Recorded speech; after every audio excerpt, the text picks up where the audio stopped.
ఒక సినిమాలో హీరో ఎంత గొప్పోడైనా కానీ ఒక బలమైన విలన్ లేకపోతే ఆ సినిమాలో హీరో తేలిపోతాడు కదా. అయితే మన ఫిలిమ్స్లో అలాంటి విలన్ టైప్స్ అనేవి ఎన్ని రకాలు ఉన్నాయో మీకు తెలుసా?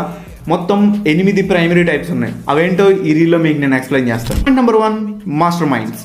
ఈ పర్టికులర్ క్యారెక్టర్స్ చాలా తెలివైనవి ఉంటాయి. స్ట్రాటజీస్ విషయంలో కానీ టాక్టిక్స్ విషయంలో కానీ చాలా తెలివైన వాళ్ళు అయి ఉంటారు. కానీ వాళ్ళ బ్రిలియన్స్ అంతా ఈవిల్ పనులు చేయడానికి వాడుతూ ఉంటారు. ఐదర్ హీరోకు వీళ్ళు అడ్డంగా వెళ్తారు, లేదంటే హీరోలే వీళ్ళ పనులకు అడ్డంగా వస్తారు. ఎగ్జాంపుల్, నానక్ ప్రాంతంలో జగపతి బాబు, ఎంసీయూలో లోకి, డార్క్ నైట్ లో జోకర్ క్యారెక్టర్ అండ్ ధ్రువ సినిమాలో doctor Siddharth Abhimanyu. Point number 2, anti villain.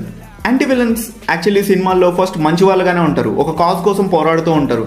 కానీ ఆ కాజ్ కోసం పోరాడే ప్రాసెస్లో అన్ని తప్పుడడుగులు వేసి చివరికి ఈవిల్గా మారిపోతారు. ఫర్ ఎగ్జాంపుల్, దృశ్యం సినిమాలో నదియా గారి క్యారెక్టర్ అండ్ ఆల్సో అపరిచితుడు సినిమాలో ప్రకాష్ రాజ్ గారి character. Third villain character the femme fatale. Particular